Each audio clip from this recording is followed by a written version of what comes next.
This film has been classified 18, which means it's for adults only. It may also contain some very explicit language, which will frequently mean sexual swear words. Thanks for listening. Enjoy the film.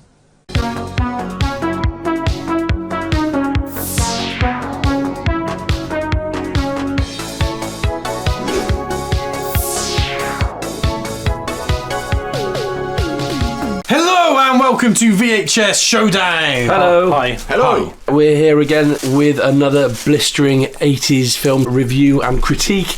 Anthony Murphy, it was his turn to pick the film, and the year was 1980. I was given. Ooh, yes. I do like an early year. I never know what they're going to throw out. So what fantastic film did you pick for us to watch? I went with Flash Gordon. I do remember seeing it as a child. A child. I would have been very little when I saw it. I remember one scene in particular, which we'll talk about, terrifying the shit out of me. But I probably haven't seen it since I was like 6 or 7. So it's one of those ones that's very iconic, and obviously soundtrack Queen, etc. So yeah, and I've got some memories of it. What about you guys? Again, this is a weird one. There's certain films that you don't have to watch and you know about. And sad to say, Flash Gordon is not one I've ever watched all in one go. Have you seen bits of it? Little bits. Yeah. There's a very well-known Brian Blessed bit. Gordon's alive. So there's bits of it that you just know without even seeing it. So you sporadically seen bits throughout your childhood and adult life? Yeah, but like never all in one go, and certainly not any time in the past 20 years. Okay, so your first full watch through. What about you, Al? Well, I remember watching it loads actually when I was younger, but haven't seen it for a long time. Couldn't really remember it, to be honest. There was just bits that I remember. Little bits. I think my experiences of it are the same as yours, where I've never seen it, but I have at some point in my very, very, very young childhood got a distant memory of the horrible bit in the middle, which scared me, and that was it. So should we get into it? So Flash Gordon, the character, came back in the 1930s, one of the original serialised American sci-fi comics. It was very popular during World War II with a lot of the soldiers. It was banned in Nazi Germany as well. They weren't allowed to read it. So all-American hero though, isn't he? He is, yes. You wouldn't have that shit flying in Nazi Germany. And I don't know so much about the comics, but obviously the film is very much about fascism, and you know what I mean? Yeah. They're very much like the Nazis, aren't they? Maybe merciless and all of his sort of thing. You can tell that sort of Nazi I struggled to find what the message was in this. So I don't know, that's an interesting take. But don't be a cunt, I think, is the message, because everyone will gang up on you. I mean, he's but look at Captain America, you know, the Red Skull, you know what you're dealing with there, don't you? But this one, I was kind of like, well, is Ming just a bastard? Yes. And it's kind of like, that's it, isn't it? I couldn't read between any lines. Well, he's a merciless ruler of the universe, isn't he? Yeah, a well-earned name, Ming the Merciless. So Flash Gordon was a polo player in the comic. Yes, when they decided to make a film, I think they'd made a film maybe in the 60s, I think there was a Flash Gordon TV series or something, and then they made this film in the 80s and updated him from a polo player to an American football player. Am I right in thinking the Jets, that's in New York? New York Jets. I mean, that's a big thing, that's a real team. Is there any more coverage of him ever playing for that team? Because there's one scene where he gets on a plane carrying a Jets bag, but other than that, He wasn't a real football player. Yeah, he wasn't a real football player. He was just an actor. Yeah, but could he not have found a fake football pitch to act on? Oh, you would like to see some footage in the film of him actually playing? It's kind of like having a film about somebody who plays for Man U, and then, like, you know, they get on a bus with a Man United bag, and you know, if you play for such a big team, you want to be like, oh, what was it like playing with? What are they like in the changing room? Or, you know, how big's his dick? Let's cut to the fucking chase here. Wow. I imagine Flash Gordon has quite the member. If we're going to get into talking about this straight away, I'm not entirely sure, because at one point he wears a pair of leather hot pants, and it doesn't look very doesn't look very appealing. This sounds like a man who's paused this bit. I didn't have time to pause it. I was in such a rush to finish to climax. I had to climax as quickly as possible. Really putting him off. It really forced his hand. Anyway, so the director of this film, Mike Hodges, he sounds like your friendly neighbourhood butcher. Man next door. Yeah. Well, he didn't really do much after all. Maybe understand why after watching it. He didn't do very much drawing, I think. He did a lot of TV when you look through his stuff. The scriptwriter was a guy called Lorenzo Semple Jr., who, the other thing that he used to write was the Batman TV series. That's the producer? The writer. The writer. He used to write the 60s Batman. Adam West and all that. Nobody messes with Adam Wee. So Flash Gordon, the character, came about as Buck Rogers was the real popular one, and then this was kind of like a rip-off of Buck Rogers, how the character started. George Lucas had approached the studio to create this first, and the studio was like, no. So he went off and made Star Wars. It'd be fucking fascinating to see what George Lucas's Flash Gordon would have been like. The original cut of Star Wars, I think there was a lot of farcical elements in it, which when George Lucas's wife edited it, they cut all that shit out. So Oh, really? Yeah. Well, George Lucas does have a penchant for farce, doesn't he? If you look at like the monkeys in Kingdom of the Crystal Skulls and stuff, he does make the odd like shit decision. Well, you look at a lot of the shit in the fucking prequels. Drop your weapon. I said drop them. Yes, I mean, they're starting to get a bit of love now that the fucking sequels have come out, but yeah, there are some interesting choices, isn't there? Yeah, so I imagine he probably would have done a Flash Gordon, which is as camp and I don't think anything mad. can be as camp as this fucking film. This is the campest film I've ever seen. It is fucking camp as fucking in this film. It is like absolutely screaming, this film, isn't it? It's fucking mad. From beginning to end. Let's get into this then. So, I've got to say, I think the intro to this film is fucking amazing. I think the beginning... That Target animation of this fucking wank. That bit shit. So yeah, when you see a little model of Earth, and that's supposed to be Earth, and it's clearly a fucking model. It's only a model.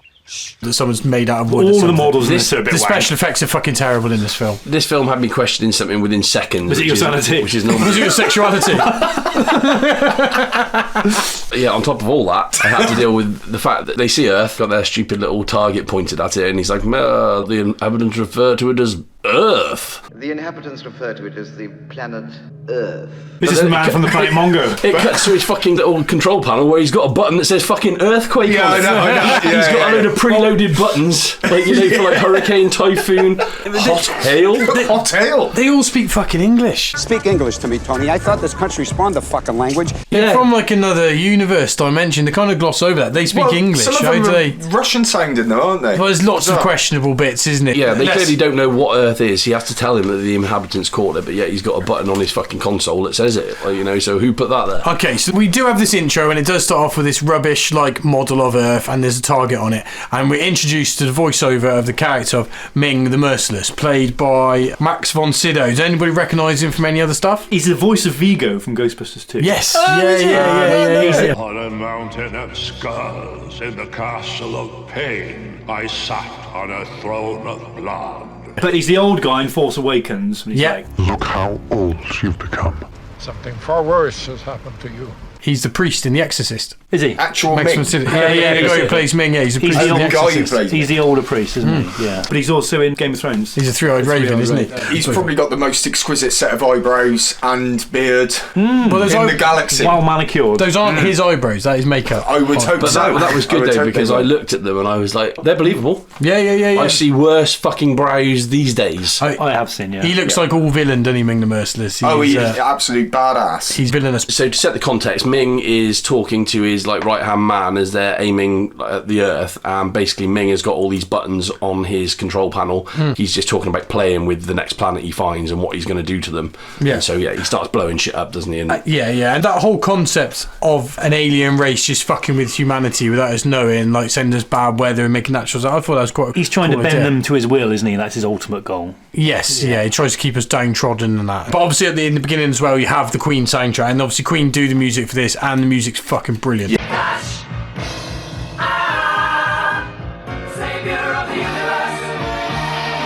That song is like fucking a banger, and it's classic, and it makes the film seem like something that you've missed, like some big institution that you like weren't party to. obviously Flash is the iconic tune, but it felt like the rest of the music was from another film.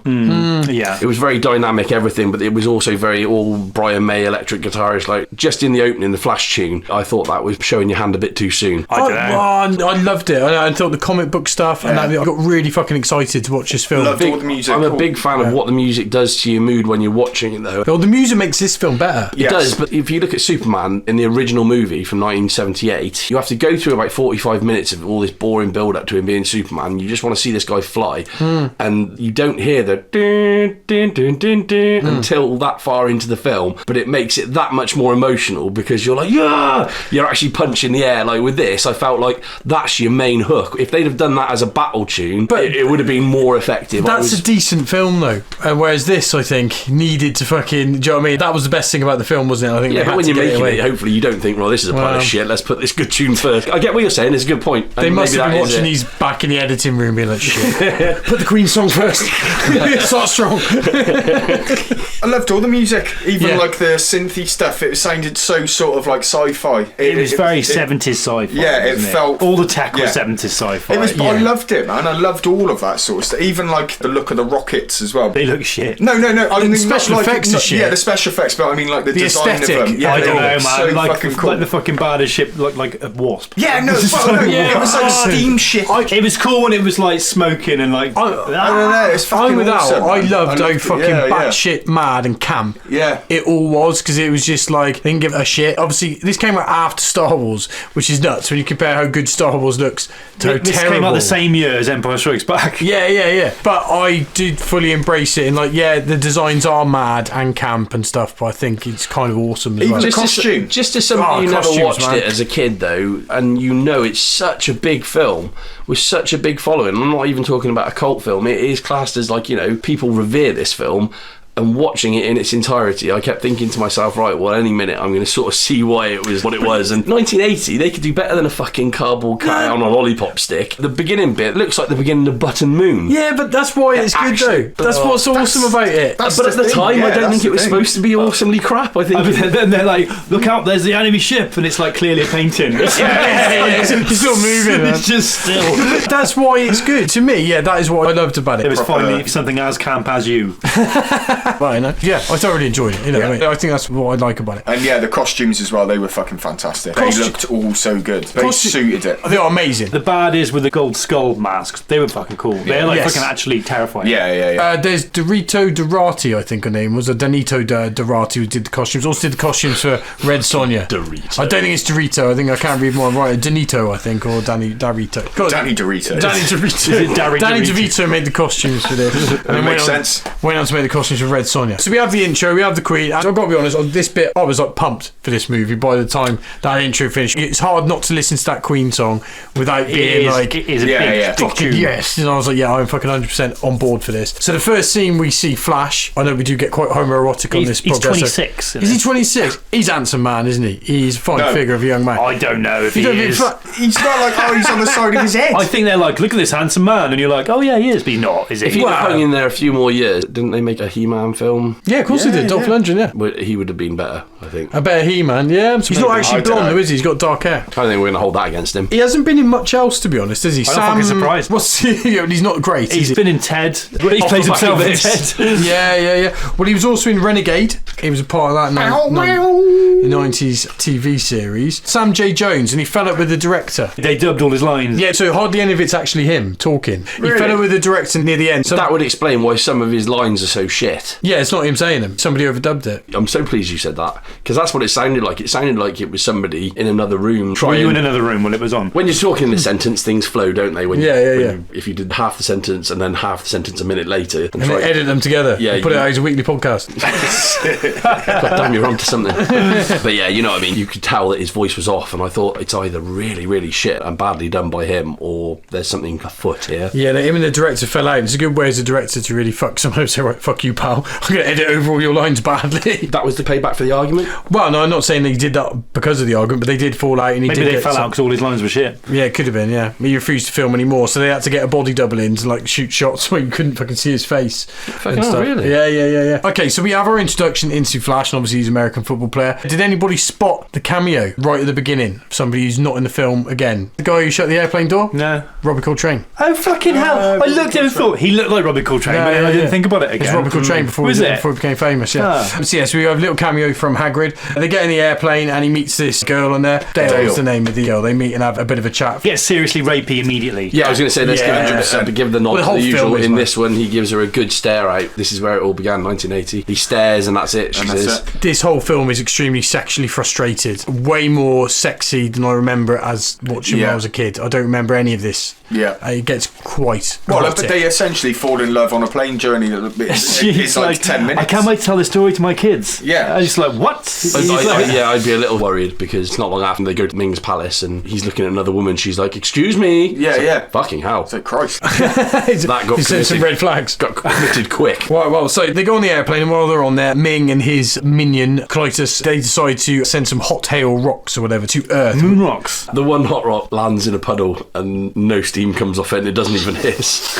It's just like a fucking light bulb in a bit of clay or something. I was going to say about those because there is one scene where one of them comes through the roof. Lands on his foot. But he goes to move it with his pen, and it fucking sets his pen on fire. So were they lobbing hot coals around? Probably. Because that must have been like a real fucking Unless thing. he's holding like a lighter. Oh no, because I think the bit where he hits it is an animated spark. Because also, it could be animated. If it was hot coal, that thing would have hissed when it hit a puddle. One of them does. Well, the other one just goes bloop. So he crouches down and he just taps it and rolls it a couple of times, and he's like, a chunk of moon rock, and then he totally diagnoses it was like some kind of energy beam. Well, he's a fucking clever bloke. And he did this by rolling it over twice with his biro. So basically, one of these hot rocks breaks through the roof of a scientist's lab where there's two scientists sleeping with the lights on. And sets his assistant's bed on fire with him in it. Yes. Yeah. And he gets up and he's like, "Aah!" Yeah. Folds a quilt over, puts it out. Carries on. Goes and wakes up the doctor. And I was like, oh, he's going to tell him, watch out, I've been set on fire. It's like, there's no sun. I'd be more worried I've just fucking literally survived being burned. I don't know, I'd be more concerned about there being no sun. That is the most It's pressing. concern. I mean, I would raise the issue of hot rock falling onto my lap whilst I was asleep. Yeah. But there being no sun is a big deal. Dr. Jerkoff. Dr. Zirkov, who's like the most bizarre actor I've ever seen. He just does a lot of pointing when he's His name is he's just Topol. Topol, he's in a Bond film. Your Eyes Only, I believe. It's one of my favourites. My favourite. And I've never seen him in anything else. He's got a mad face. He does, and he's got a mad style of acting. He's just bizarre, the way he delivers lines. Oh, he was hamming it up. Everybody except the guy playing Flash is just hamming it up to fuck. So I think Flash thinks he's actually there, the bloke who played him. He doesn't realise it's a film. He is incredibly thick. Damn, boy, he's thick, boy. That's a thick-ass boy! But they kind of play into that a bit. So basically, this doctor believes there's something like Ming, some alien race out there, which is fucking with Earth. So they work out that these aliens are out there, and you find out that this Zarkov has built a rocket. He thinks these aliens are going to wipe Earth out. He's guessed this somehow, and instead of like sending the army up there, something, his plan is just to go in there with his assistant. And this is a bit actually made me laugh out loud when he pulled the gun out on his assistant, and he was like, "Get your toothbrush, Manson." He was like, "I'm not going nowhere." It's the slowest getaway as well. Though. If that guy was seriously going to shoot him, he could have emptied the clip on him in separate occasions. That guy was like running zigzagging all over the place. So his assistant runs out, and as he runs out of the building, Flash's aeroplane is about to crash. That's it, because the fucking pilots have vanished. No, but that bit when the pilots vanish, the pilots doing it, all of a sudden you see Ming the Merciless like flies at the front of the plane, doesn't he? In a red light. And then the pilots are just fucking gone. Like, what the fuck happened to them? Fucking missing. I'm sure that would be explained. He's like Ming the Merciless just pulled the two pilots out and he was some phantom. He projected some phantom onto them. That plane crash was fucking fast. It was crashing so slow, the guy was running away from it and he was fucking in front of the plane. He jumps to the side and you see the other shot and he's jumping completely forward as well. Old Topol comes out with his gun behind his back and he's got such a boner to get to this planet that he doesn't even bother going, "Oh, you've wrecked my workshop," or anything like that. He's like, "Are you okay? I suppose you want to use my phone." And he's just trying to get them up to lock them in the rocket. My phone's in there, yes. The giant rocket. Yes. I have a phone in there. I mean, he did manage to get in a "Are you hurt?" or something, but other than that, it was almost like straight to business. He was acting extremely suspicious too. I was like, "Yeah, it's in there." It was very, very dodgy. Just before they crash and the sky starts going red or whatever, it like turns into a fucking lava lamp. It's like the whole sky just goes mad. It just adds to that. I love it. I loved the way it looked. They put that put ink into water, didn't they? Is that what it was? I was going to say motion, yeah, it's very good because you can't tell. That's about the extent of the effect, and you could tell it was something like a powder. It works though. Oh, it looks amazing. Yeah, well, it looks shit, but it is amazing for the time. But if you look at a lot of those cloud effects in movies, like in Ghostbusters, when you see the clouds above Dana Barrett's apartment building, that's all done. Yeah, it's ink in water, and then they film it and they light it and stuff in different coloured inks. Yeah, it's a pretty cool effect. You can't see that it's in a container or anything, but you can certainly tell that there's been an image dropped on top of a set. Yeah. But still quite creative. So basically, Zavrov, whatever, has designed this ship where it has to have two people in it because he's got the controls on the one side and a pedal on the other side that someone has to have their feet on. Bad design. Why don't you put the pedal this side and then one person could... The red pedal why the fuck didn't you put the pedal over there? Yeah. And you could do it while you were holding that as well. Do you reckon he built it and was like, oh, fuck the fucking pedal? I can't believe you've done this. So I get a book weighted down with a brick. With string. Do you know what I mean? He's built a rocket. You could at least put a button to connect. He's been so caught up in building a functioning rocket that he got to the top and forgot about the pedal, and anything could have done on that, any old paperweight. And he looks fucking mental as well. The bit when they're mad. sort of like, put your seatbelt on. And he's like, ah! His like face looks like it's melting. It was fucking crazy. But the mad thing is, he's built this rocket to go up there. He needs 2 people. You know, he knows he's got to go and see some alien race and convince them not to destroy Earth. So is he going to take Flash Gordon, the 6'6" American football player, or is he going to take this little like, sort of pretty lady? You know, not being sexy, but if you're going to potentially fight like aliens, who are you going to take? Do you know what I mean? You're going to take. He actually says to him though, he's like, "You're the lightest." Oh, wait, was that his concern? But the thing is that I don't want to nitpick here because clearly it wasn't trying to be factual, but either way you slice it, there's one more person on that ship. That fat assistant was supposed to be on there, so I suppose maybe, but Flash Gordon's like got to weigh 250 pounds or something, like, you know, he's like a wrestler sort of size, so he's exceeding the weight limit on that ship. He can't have budgeted for the fuel for that, you know. No. So making it there, it's daft. So basically he tells Flash to get out, he points the gun at him, and I love Flash's acting here. He goes, okay, well I guess I'll be running along now. And he's like, well I guess I'll be running along now. You lunatic! He like sort of punches him or whatever, and then they have that big scrap, and it ends up during the scrap they knock it on, they fly off. I mean, Flash would absolutely batter Zarkov. Oh fucking yeah, of course he would absolutely batter him. I think the rocket launch was pretty good. They look like Thunderbirds. Do you think? I don't know. But I kind of like that. Yeah. The warp effect as they were travelling through that, I guess it's not really space, is it? They must be travelling some interdimensional. It's an imperial vortex, apparently. Yes, that's it. Because people obviously knew what space looked like in the 80s. We've been into space, we've been on the moon, and this is just fucking madness, isn't it? Well, as soon as they get off the planet, there is like 20 planets next to Earth, which I'm pretty sure is not correct. So there's all kinds of leaps in logic and science here as we go through. So basically they crash on a castle, and the guys in the costumes with the sort of like gold armour, they kind of look a bit like samurais, didn't they? They are cool. And there's those fucking people who are like in the control centre with those fucking mad goggles on that have got all the fucking like... They were cool. That was a good idea. It was mad. I love the costume design, man. It's fucking cool. The bit where they crashed as well, Trip to the Moon, that old like 1902 film. Oh yeah. That. It looked identical. That landscape, wouldn't it? Yeah, it was real cool. So when they find Flash, they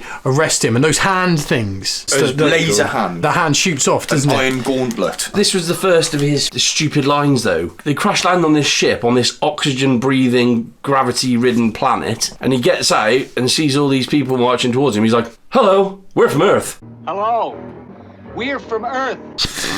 but he's got no concern that he's on another planet. He's not like, fucking hell. We've been abducted, or we're in space. He's like, hello, we're from Earth. He's like completely taking it on board as like, fine. He's dumb as shit, though, isn't he? He's too dumb to understand the situation he's like in. Meeting somebody on holiday and being like, hello, I'm from Brighton. So these hands that like fire off, sort of grab hold of him, and then they blast him with lasers, and next shot they're all in an elevator. It's like they arrested him, and then they just put him in an elevator, casual as Larry, like, yeah, go up to the top floor. There's some guy up there called Ming who wants to speak to you. They're being escorted by that robot floating ball. Yes, yeah. But again, our mate Topo, he's walking along and he's got this thing like watching him that's communicated with him, so it knows what's being said, and he's walking along and he's just like, "Don't worry, I've got the gun in my pocket." I've still got the gun in my pocket. He's literally giving away all of his secrets, and like, you know, some laser comes out of nowhere or something and makes the gun disappear. But during that scene, this is like the worst outfit in the film. Those lizard men, it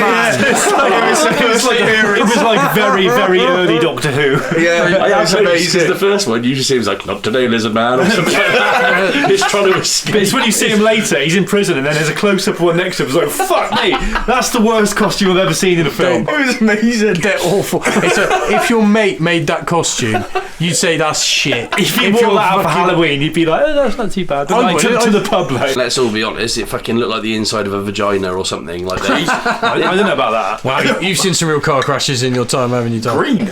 Oh no, but it was just the way it was done, like the pair of eyes and their mouths, the sticking eyes out from inside the mouth, but painted red like a smack. That was the worst ass. bit. That the mouth was like, well, it's just their eyes. You can see it's their fucking eyes. Or it is Why one are their of the worst. eyes in their mouth? Why are their eyes in their mouth in another mouth? And it was like they were wearing a green jumper. It was like they literally had like a green jumper and green trousers on. But I tell you what, that would actually be a class Halloween costume if you did exactly that. I would be fucking really impressed. It got vaporised. Well, there's Laserman then, isn't there? There's a few of them. The first one. That one did, yeah. Atomised it. That one did, yeah. But those lizard costumes are probably the worst costume I've seen ever in a film, I would think. But yeah, they are still class. But the hall when they go in is fucking amazing. That's you see all these cool. people dressed in all this different sort of stuff. So this is where we first see all the people from the different planet. I'd be very surprised if Neverending Story didn't kind of take something from this. I mean, I get it. Star Wars could have inspired this. I don't know. I think it definitely did. That like Timothy Dalton scene when he's escaping later is very, very Star Wars, isn't it? Yeah, so it's kind of like people copy things, don't they? But yeah, I just looked at it and I was like, oh, you know, that bit in Neverending Story when you're at the Empress's castle and you've literally got all these really weird, different looking people. Yeah.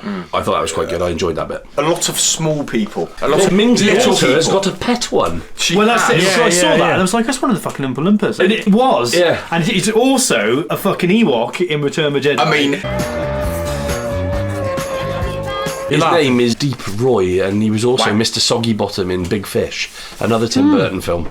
His name was Deep Roy. Deep Roy. Wow. His name's not fucking Deep Roy. Yes, it is. This bit, when we got into the hall, is when I realised, fucking hell, this is camp. This film. This is like so fucking camp. This film. Yeah. Brian fucking Blessed. Brian Blessed is fucking mad in this film. He's mad in real life. He's brilliant though, isn't he? He's so great. And he's just a giant fucking mouth, isn't he? Yeah. He's like all mouth. He's got 4 sets of teeth.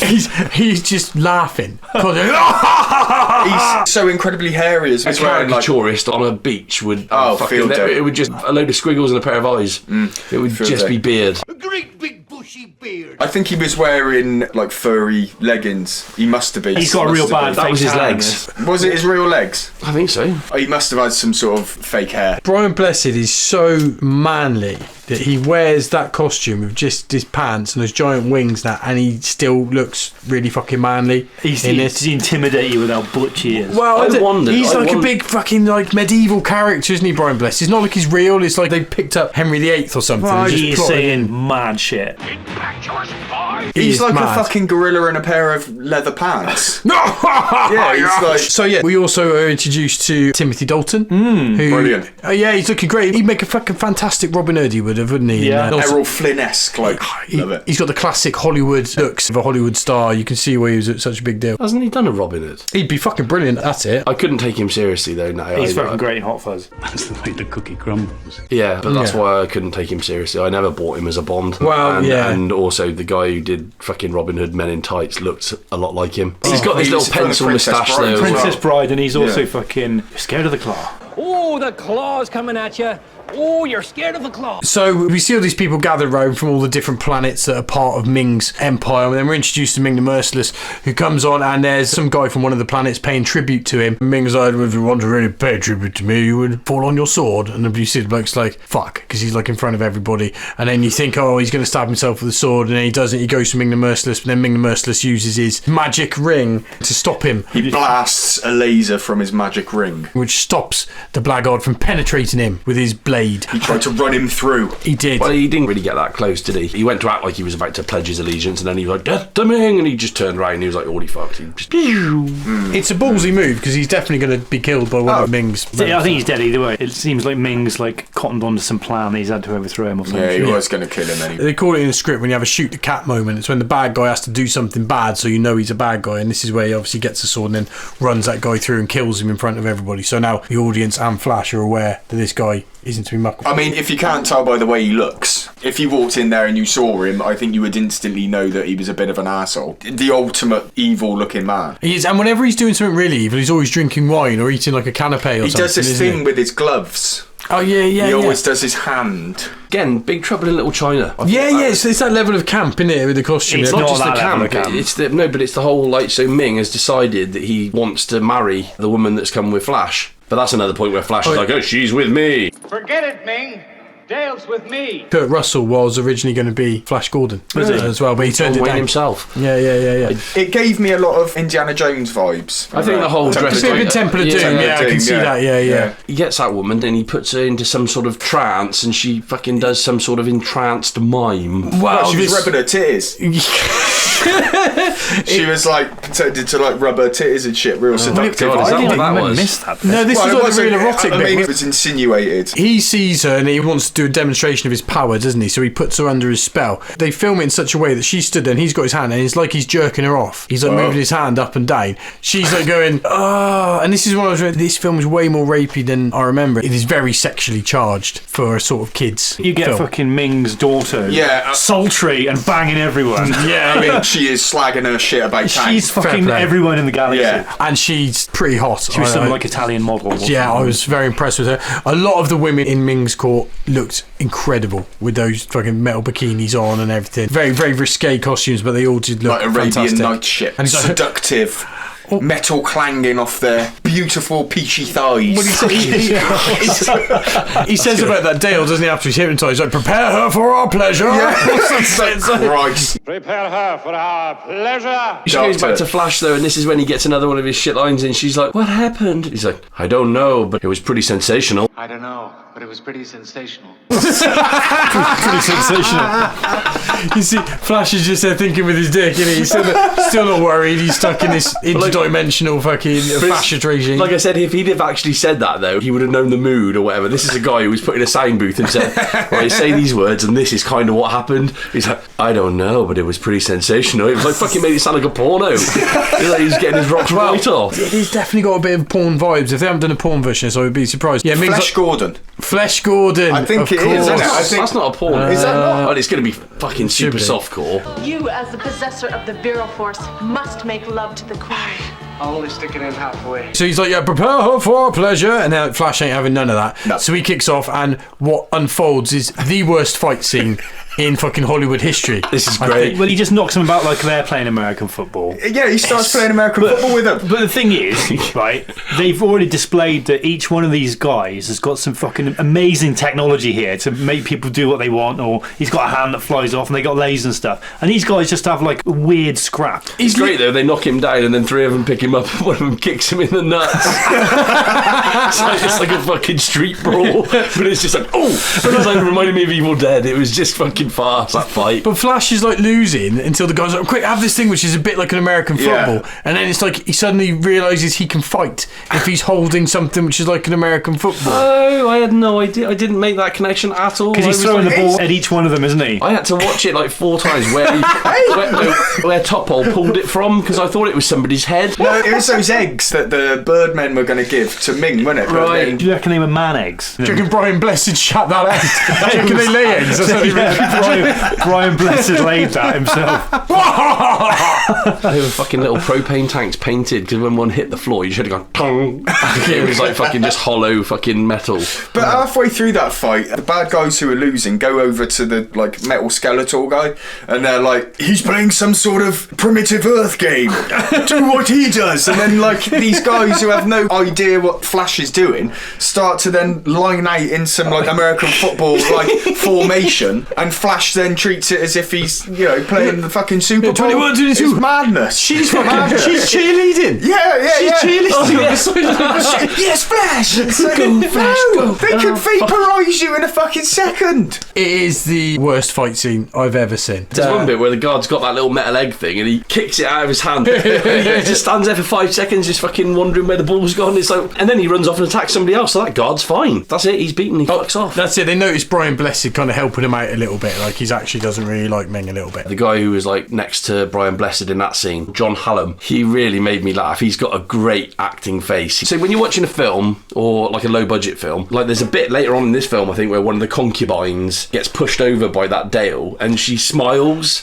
It's not what you would do at all. She doesn't really think she's going to be in shot, so she just smiles, and then she realises she's got to look all like straight faced again. But this guy knows he's got no lines in this bit, so all he's got to do is act with his face, and he's got like a Homer Simpson smirk on. He's just like enjoying watching this fight going, and then when Brian Blessed twats that bloke on the head with his cane and like knocks him out, he just side eyes him and smiles. He's kind of almost like, oh, you're at it again.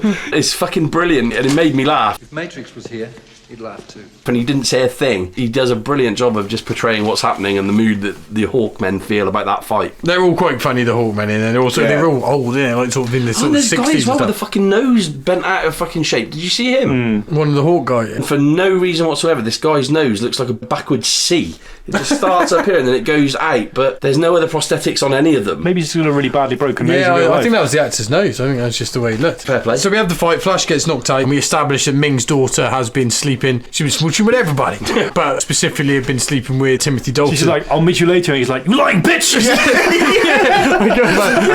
Fucking out of nowhere. Lying bitch. So they decided they're going to execute Flash, and so they put a thing over his head or whatever, and they pump some gas in there and execute him. That's when they bring out the sacrificial pants. Yeah, he's got very tiny pads. 50s dad bod, doesn't he? Yeah. Oh, they've got him in the dungeon chained up. She gets to see him or whatever because Ming's decided he's going to take Dale as his concubine, and then he's sentenced to death. So yeah, they gas him, kill him, and then it turns out Ming's daughter has convinced the doctor to come and resurrect him. But that was quite cool with the doctor. He injects stuff, resurrects, and he gets off her. It's like, oh, the lake, 4 o'clock or something. And you realise she's been banging him, and he's like, yeah.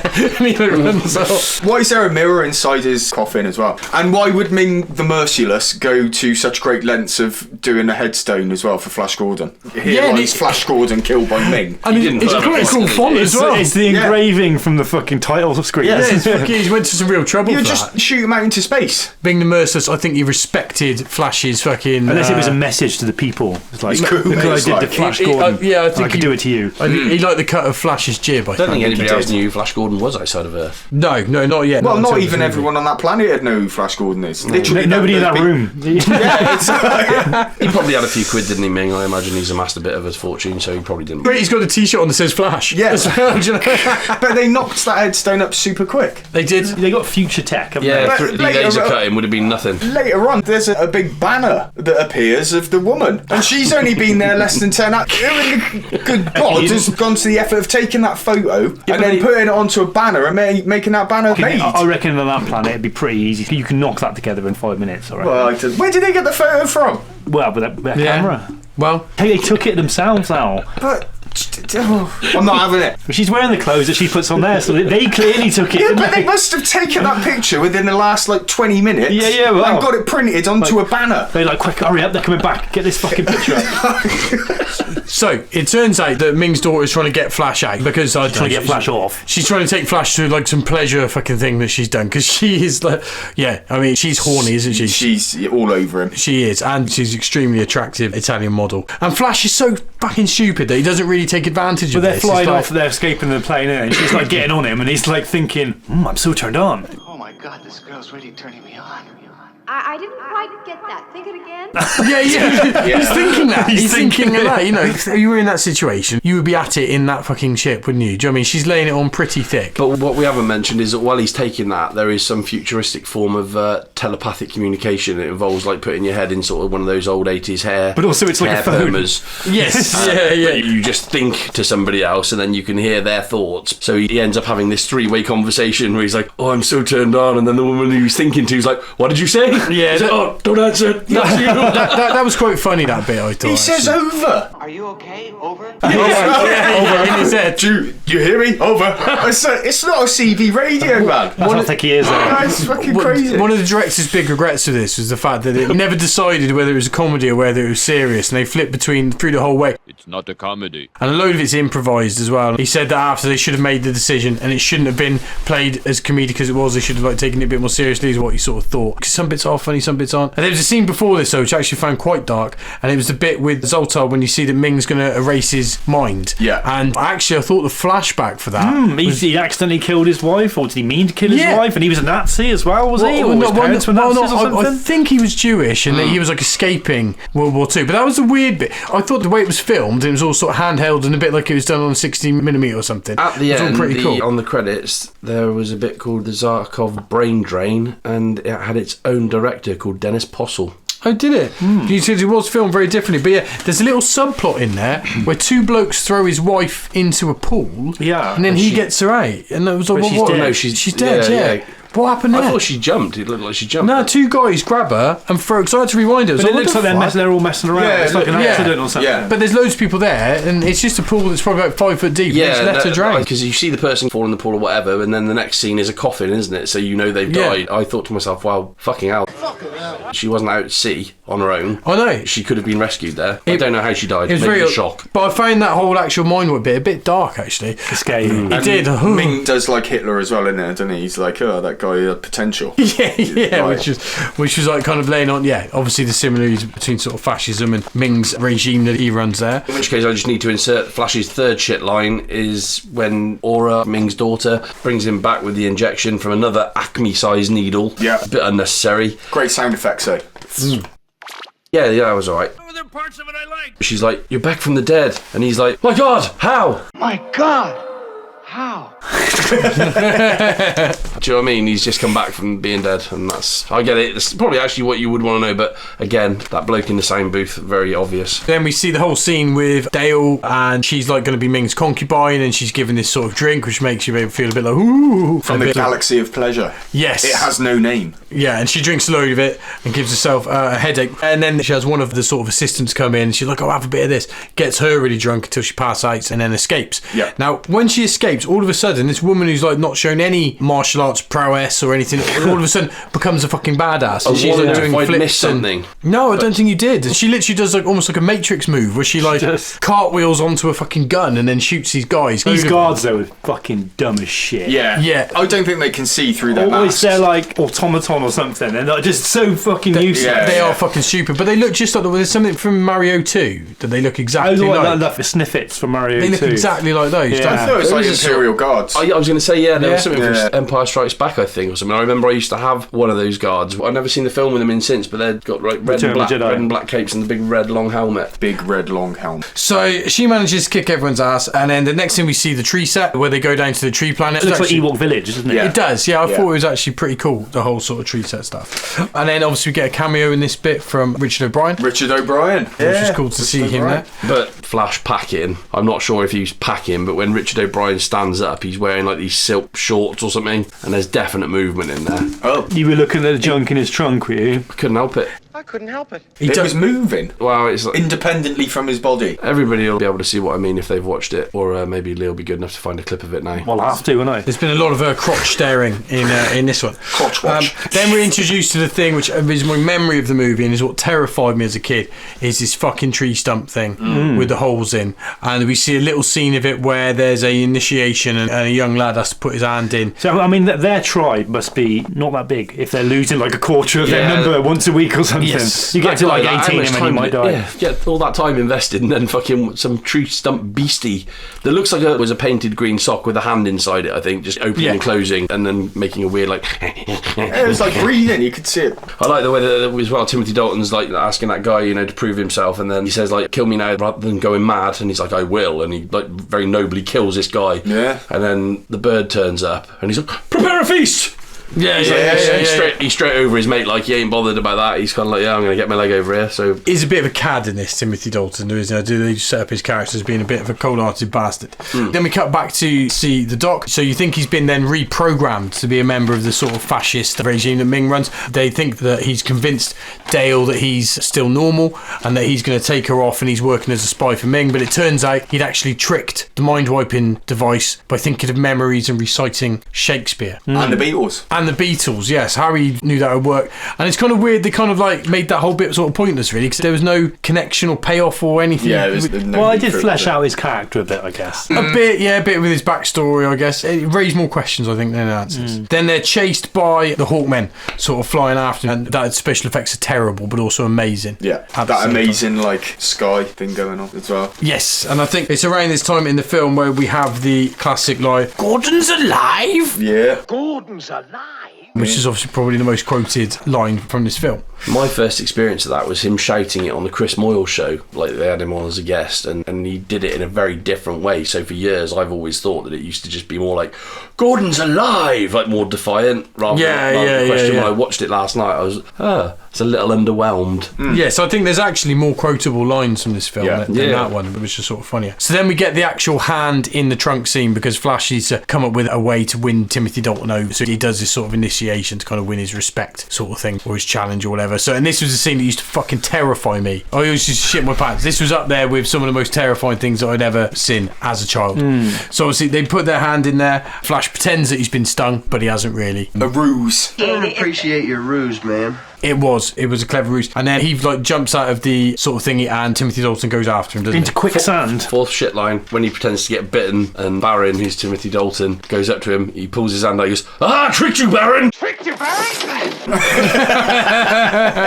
It's like, come on, man. Really wouldn't put the effort into explaining the whole sentence. He is a fucking idiot, though. Personally, I think you're a fucking idiot. But I remember the quicksand sort of bit quite vividly as well. That beast that grabbed him's quite cool. That's fucking horrible, I think. It's the way it's gone, something that puts like a jelly sort of balloon around him. Yeah, true sack. And then it's got like the almost like spider legs over the top. It's just fucking horrible, that creature. But fair play to that quicksand, it gave him a good wash, didn't it? He came out nice and clean from that.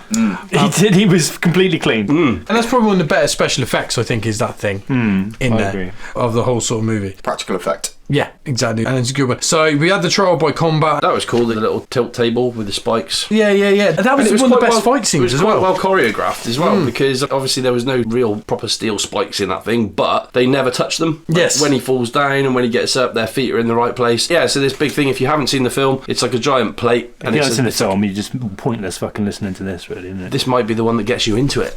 Anyway, they're on this giant plate that sort of teeter-totters, and then if that's not bad enough, like there's some sort of abyss below them. If that's not bad enough, all these spikes come out like that cover the whole thing, but you can move between them. And they've got whips. They're whipping each other. Yeah. It was a good fight, that one. You wouldn't want to get whipped and then fall on one of those spikes, would you? That's a bad day. And then kicked off the edge, probably. Well, you're fighting above a vortex or something, aren't you? So, like, you fall off and you fly into nothingness. It's a pretty intense situation, isn't it? It's a very difficult situation. Because you're fighting a man to the death with a whip. While Brian Blessed stands in his pants behind you, laughing loudly at you, pressing buttons to make worse and worse things sort of happen to you. So that scene's quite good. I did actually sort of quite enjoy that one. And then the baddies turn up. Yes, and this is where they kill Clytus. That's His brilliant. fucking eyeballs and tongue pop out. The bad guy though, while they're fighting, they're talking or something, you hear him go rubbish, but he's like fucking miles away in a fucking plane. He's like flying in from space. Like he heard the conversation and shouted out the window, and then they'll wait for him to arrive. But Flash gets him by he's like walking away, and they just go, Clytus? And he's like, he turns around to look, and then they punch him in the stomach.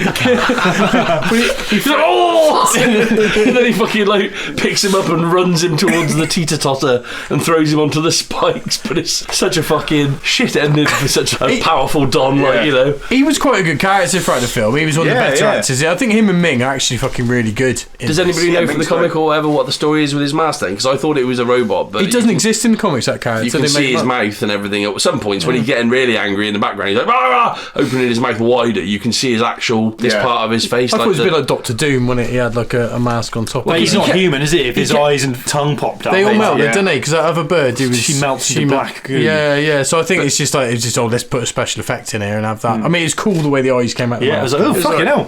Throughout the film, he kept wiping his mouth. Yeah, I noticed that as well. He was using a little lace handkerchief. Yeah, a little black one. Mask. Well, I thought he was definitely Flash underneath there, wasn't there? I quite like that death. I thought that was quite good. Yeah, where the fuck is Flash getting all these vests from? He's got one with the lightning bolt on then, doesn't he? Yeah, he constantly has like a different vest. He's brought a selection of them sort of with him, and each should like sort of make him look a bit like a superhero. Each vest more fabulous than the last. Just very quickly, that place as well where they were fighting, Sky City. Yeah. It was running on jets. I wrote that down. Fuel consumption would be insane. Where are they getting that from? Maybe it's renewable. Yeah, but it's actual like jets coming out the bottom though. Just after they kill Metal Skeletor, they are running around as it's being shot. And they are trying to fashion parachutes to parachute from that floating city down to it's 50 miles up. They're trying to make parachutes out of rope and a banner.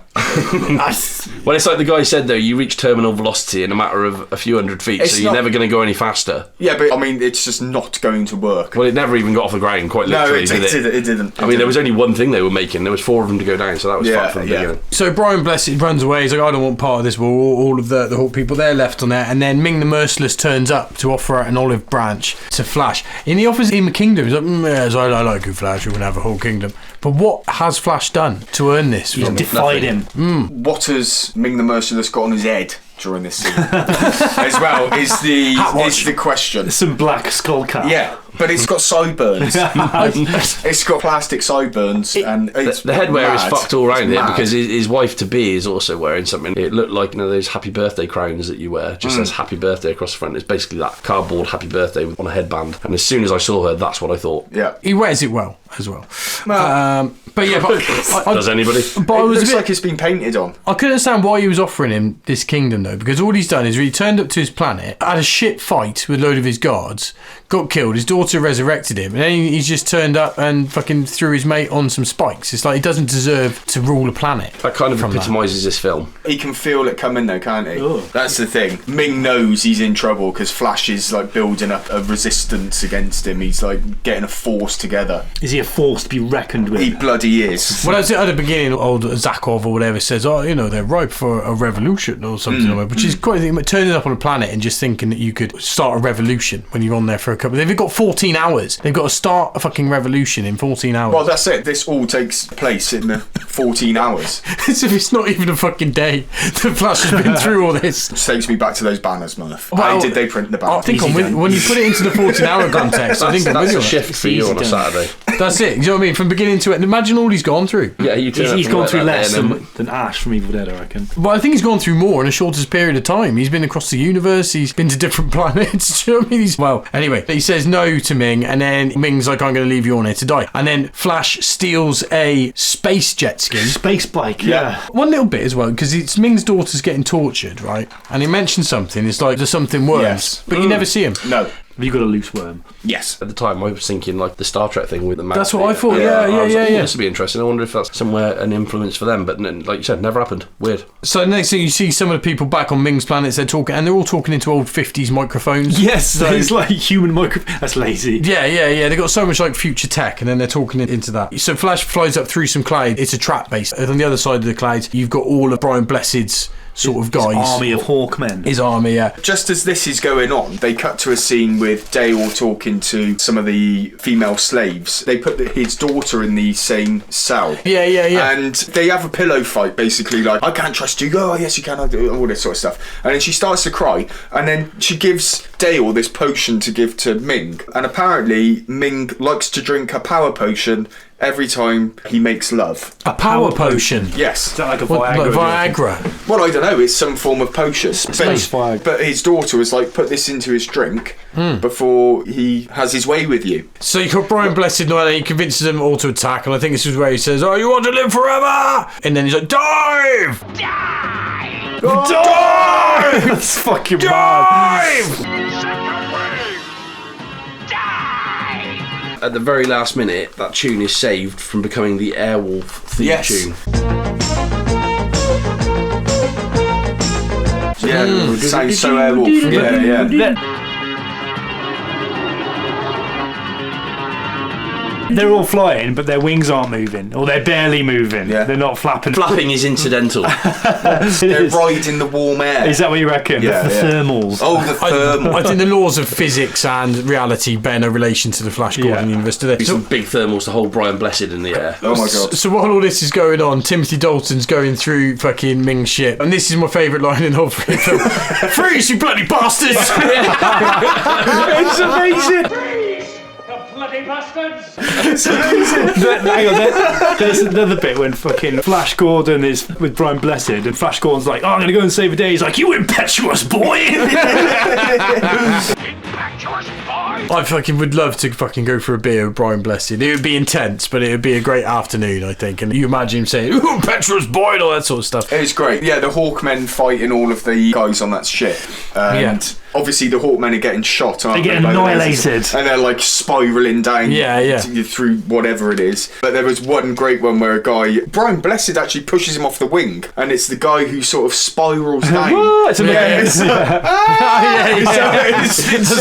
It's insane. It's brilliant. Yeah, brilliant. And like Brian Blessed as he's fighting, he's like, ha! He's fucking, man, I fucking love him in this film. He's class. Probably one of the only films I fucking know him in, apart from Phantom Menace. Maybe we start being friends. Yeah, I can't think of many other films. I've known more from TV, I think. So there's a fight scene with those red guys who are dumb as fuck. There's one bit where he's like shooting at them, and then they sort of carry on. They're like, oh, and then they don't notice. Yeah, and then they walk through a door with guns, and he opens the door, and they're both just stood there in the doorway, and he shoots both of them. It's farcical. Yeah. And then the other one, I think it's just Timothy Dalton. He says this one guy, deactivate the lightning shield, and the bloke goes over to do it, and he just fucking shoots him through the chair. Just blows it up. It's like, well, don't even ask him, man. Just kill him if you were going to do that. Again with Timothy Dalton, he's nicked that gun off a cradle and a stand. Yeah, well, they just left it there. But he picks the gun up and he's like, he kicks the stand over. It's really unnecessary. That bit with Timothy Dalton's a bit like Star Wars. Yeah, and so, do you know what I mean? By this point in the film, I think if you bought into this, you're like, fuck it, I don't care anymore. Well, let's just do this. Cuts to the wedding, and there's fucking wedding music with electric guitars. Brian May again. It's like, fucking hell, yeah, same wedding tune as you have on Earth. Yeah. How do they know this stuff? But you could say the same with Asgard, couldn't you? In fucking the Marvel movies, I guess. Or a lot of those other dimensions. Actually, there's quite a bit of connection now, I think, with the later Thor movies, Ragnarok and Love and Thunder. They've definitely taken massive influence from Flash Gordon, especially Love and Thunder. You look at the fucking vest like Thor's wearing in it, do you know what I mean? It's hugely influenced by this. So we have this sort of like final scene. Flash is on his way in, isn't he? In a rocket. I'll tell you through this, they've been fucking firing shots at him, especially on that sky bike. He gets hit about 20 times, and he's just literally moving his head from side to side to dodge these shots that are just like wailing down on him. He's under torrential fire, but his bike gets plastered. But when it lands, it's perfect. But I think that's a different flying scene because now he's in this rocket. But the bad guys like awful shots in this, aren't they? Yeah, terrible. My favourite thing I think about this film is the visual of that fucking rocket when it's been hijacked and it's fucking smoke billowing out of it, and there's fucking loads of lasers flying back and forth. And it was like, fuck! Yeah. That's pretty fucking cool. So he flies this fucking plane straight into Ming's palace. Straight into Ming? The spike of it, yeah. The chances of that. It's pretty slim. Do you know what I mean? He doesn't even get out and go, fucking fair play, what a blag. He's like, almost like it was played for.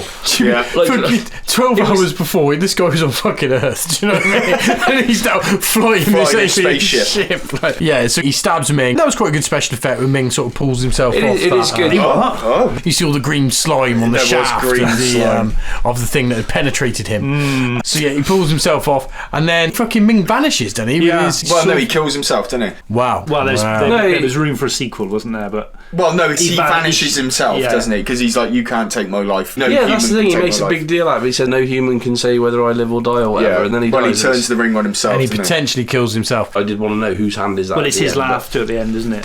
So I guess that's good because that tells me what they thought about making a sequel. Well, I love the ending of this as well. So then you've got that robot thing comes down and talks to Flash, and then they find out that Earth is fine, and Flash is like, yeah, and jumps up the camera and it freezes. Before that, you have the Hawkmen going, right, fucking thanks in the sky. Thanks, Flash. They didn't know how to end the film, so there's that one scene where Flash jumps up the camera and it freezes, but then there's a load of other endings after that. So Lord of the Rings, they should have ended it there when he jumped up, and that would have. But even as well, as soon as they come out and they're like, Baron is the rightful heir, he's like, I elect Voltan as our general of our armies. It's like, fucking hell, don't be hasty, man. This guy isn't anything special. Yeah. First of all, he didn't even want to go into battle. Well, you say that, though. We have that fucking bloke who would become the leader was a fucking bastard all the way through it until he should have. Well, I feel it should have been his daughter that became queen. And then we have the sort of ending with all the Hawkmen saying sort of thank you and all that. And then it sort of ends with that sort of Star Wars thing. Somebody picking the ring up and the laughter, and then... The end? Question mark. A ring is on the floor. A finger approaches the ring. So, that was Flash Gordon, the movie. So, a couple of interesting facts that sort of didn't mention during it is obviously Queen did the soundtrack. I think if you had to pick what is the best thing about this film, it is Queen's soundtrack, I would say. They offered it to Pink Floyd as well. So, we've been very interested to see I could see that. Done with it. The visuals on it looked very much like if you were on acid, it would be amazing. Yes. Do you know what I mean? And the sound and the... I don't think I could have taken it. Pink Floyd would have been a bit more... Yeah, it would have been been very different. It would have made a trippy film different. even trippier. Yeah. Like watching Yellow Submarine or something. Yeah. Some other things was like a lot of the Masonic, Freemasonry sort of imagery on Ming the Merciless's logo. It's actually the Freemason sort of one that's in there. Arnold Schwarzenegger was at one point going to be Flash Gordon. He'd been young then, wouldn't he? His accent is what lost it for him. He wasn't all American. Kenny Baker is one of the dwarfs. I saw that again. It was what you said earlier. Kenny Baker, he must have made his money. You couldn't toss a dwarf in the 80s without him landing in a bloody film.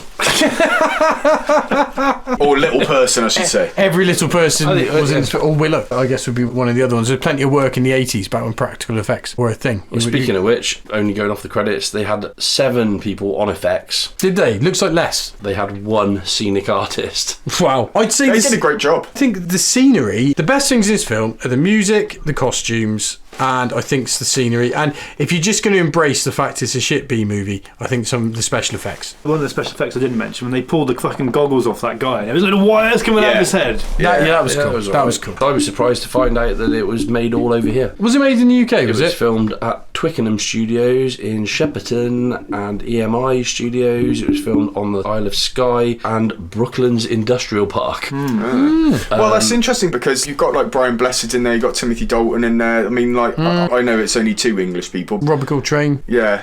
And Queen doing the soundtrack. I don't know.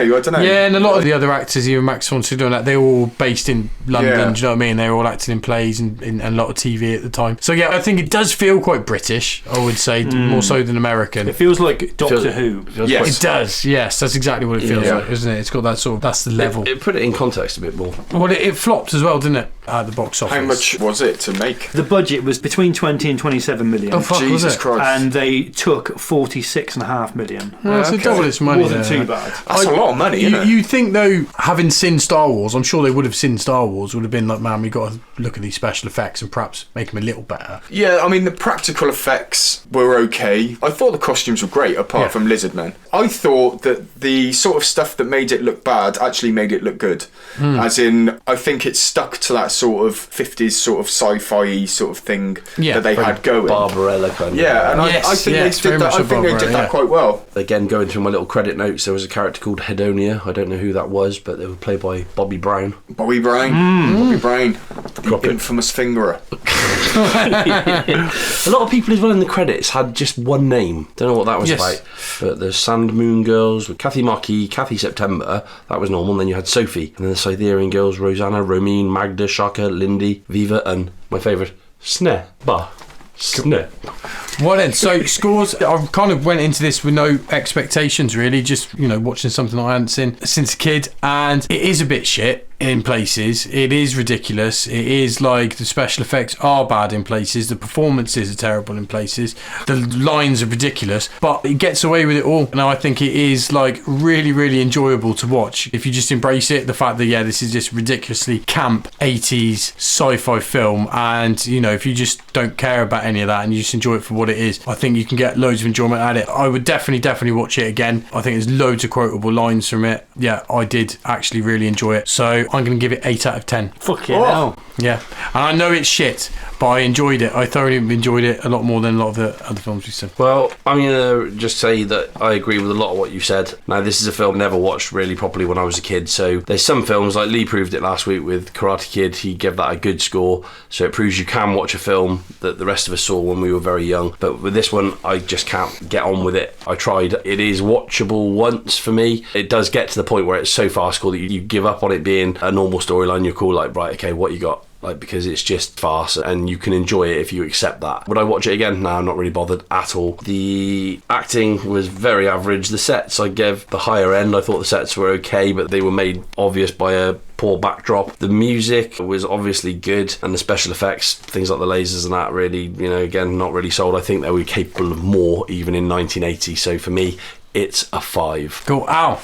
Yeah, so loved the costumes, loved the designs of the sets, thought the acting was brilliant and hammy. Brian Blessed obviously sort of stole the show, and I just love the feel of it. Yeah, I loved it. It is so cheesy, but it is great fun, and I would most definitely watch it again. I'm going to give it a 7. Nice. I thought it was pretty shit. And I agree with all the things you say about it being bad, but none of the things that you say about enjoying it. So I'm going to give it a 4. Oh! No enjoyment there from leaving. Well, I mean, you know, there was a couple of bits, but they were like, oh god, that guy's eyes popped out. But that was just proving to me how much I wasn't enjoying it by stuff like that happening and being surprised it was good. So things very much like Marmite. So you watch it, and if you've seen it before, let us know in the comments what you think. Do you love it? Is it a guilty pleasure, or is it just a pile of shit? And I think I can kind of see the opinions on both ways on that one. So next up, we're going to find out what film it is we got to watch next week. So the person who's going to pick the next film is Lee, and he was given the year of 1986. And when you gave it me, I was like, 1986, wank. And then when I had a look at it, I was like, fuck! And then this has probably been the toughest year to pick. And I've narrowed it down to like 4. One is like a strong leader, but I just feel bad about the ones I've got to leave behind. You might get this year again. Yeah, maybe. So what I have decided to pick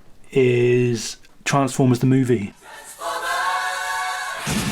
Oh, okay. Yeah. Nice. Okay. Cool. Transformers the movie then. So that is going to be the movie that we're watching next week from 1986. And next up, we've got to pick what year Owl's going to be doing. So we need a random number generator. Random number generator. Here we go then, Owl. Is there any year you're particularly after? Do you not care? Anything will do me. Yeah, easy. I will pick a classic no matter what. What year's you got? 1981. Oh! It's another early one. The year of my birth. Oh, there we go.